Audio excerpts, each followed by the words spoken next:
Kurumzari, ngasi amuka handa ayhaki nungsijaraba subscribers sing iche isel sing isin naw sing amade ayhaki nungsijaraba viewers sing mafam dai hangna video puro laksari. Sigi videos te mayam yam toina hangbiba loks yam toina kuba sangna kuraga sum leiba phau yadaba masibu karigino haibni chronic cough haibni yamna kuina lok khuraga leiba se karigino haibsini yam kuina lok khuraga leiba se masi maki maramji thidok pachangi adu masi thijan humjalaga masi diagnosis ihana tawba changi asi mathangda layeng baromda pungning jingjangadabani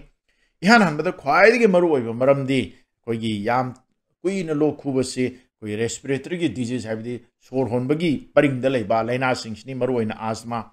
natragana chronic obstructive pulmonary disease and maru oina sahi khar yama kanda kuina nara kanda ahan singda tawgali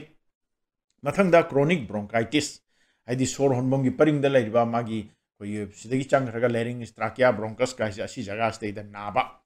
mathangda aikogi lungs ki manung da interstitial lung disease haina lung manung gi lena asina singba mayam se masi maru oina respiratory medicine gi doctor singna yenga da wasu malaina sing sidai da oigali habisni khwai maru oibada ani suba maramna kogi allergy tawba naton da allergy tawba madi sinus naba aduna maram oidana kogi naton gi paring sidai da mahi fataba naton dei chang ha khanaw da chang irritation toroga yamna khuningba asina mathakte gi taraga mahi singsina khanaw da khonba asina ani suba maram ahum suba maramna gastroesophageal reflux disease amde GERD asigi su mathakta koi laryngopharyngeal reflux haina ENT da koi thengnajariba chakhaw dagi mahi kakalaga khanaw da irritation tawba chathatpa asigum bestagi yam koina sangna lok khuba yai asina ahum suba maram Marisu maramdana infection tawba khudam moina TB nabagumba fungal infection leibagumba adu TB nabagi imung manungi hanagi TB gi history gumba yamba legali masasi songalli aduga sondam nadamba de chaning thaningba poktaba mayang kangjal pasuma mayam oigali the fungal infection sena maruwaina koi imung manungda koi gi lenin kaba asina singba jaga de ayam oigali haibasini mathangda churuberi thakpa maruwaini isana surup thakpa natragasu imung manung mi surup thakpam leiragadi maungdagi sudum koina irritation toroga dum lok khuba yai ko asina singbasini lok khubagi maram koigi churuberi sijinabagi mathangda tongan ba nungsitta koigi ufun waifun phattaba koigi pollution gi yamna manam namthiba amade chemical gi smoke kumba mayam si leiba si adum sumaina lok khuba yai haibasini ufun waifun marakta yam leiba asina singba se kudamoina sorok mayada leiba husing matamdi yam kanna lok khuba dum thengnajare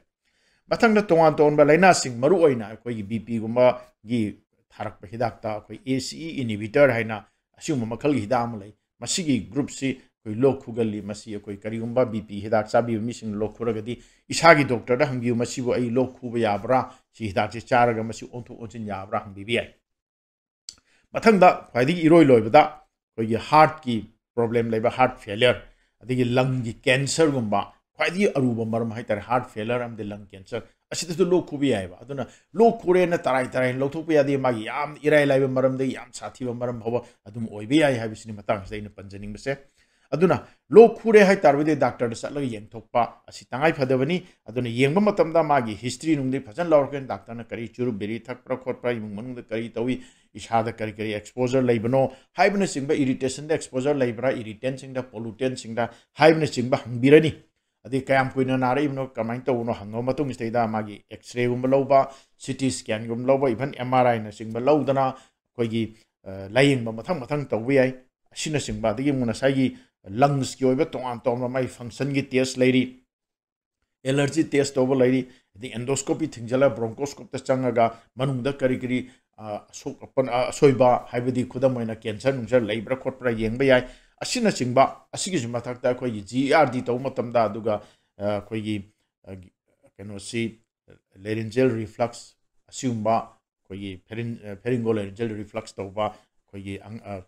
LPR kan high laryngopharyngeal reflux asi taw matamda magi acid ka khalak gi tongan ba magi pH monitoring guma tawba sinisingba mayam am changi laying bide kramain tawdage haitar boidi magi nariba laina adu maru oina yengba changi asigi su mathakta koi तौरीब थबकसिंगसिदि करी करी तौगदगे हाइदा आस्मादा अखोई inhaler गुम सिनरबा COPD दा नातोन दे inhaler गुम सिनबा याय अदगी मु allergy गे antihistamine गुम even नातोन गी स्प्रे सिनबा याय अदु GERD तौबदना अखोई प्रोटोन पंप इनहिबिटर हाइबदि अखोइना चखाउगी हिदाक नसिंगबा सिगुंबा सिजिनबा चंगनी अदु करीगुंबा लोक खुबसिन यामना मसादा नुंगाइतबा ओइरगदि कप सप्रेशन नत्रगना एक्सपेक्टोरेंट असिना सिंगबा मही मनाइ सुदुम सिजिनबा चंगी हाइबसिनी कप की मही को अदुना सिंग मथंग तारकपदा लाइफस्टाइल चेंज तौबु संगी नसाई चुरबेरी थंबा अदगी लैदना को मागी allergen गुंबा irritant कुमदा expose तोरंबदो जगादु environment होंगदोकपा असिदा नतरा इसागी care लौबा सि याम तंगाई फदे मथंगदा तोंगान तोंबा लाइना सिंग मरोइनी एलर्जी तौबेदी इम्यूनोथेरापी गुम तौबि याय अदगी मु नसाई कपसी यामना तौनमीददी अखोई तोंगान स्पीच थेरापी गुम तौदना तोंगान मागी ब्रीदिंग एक्सरसाइज गुम तहलगा खरा मखै फाथनबा होनबसु तुंग कोइना सिनरपसु याय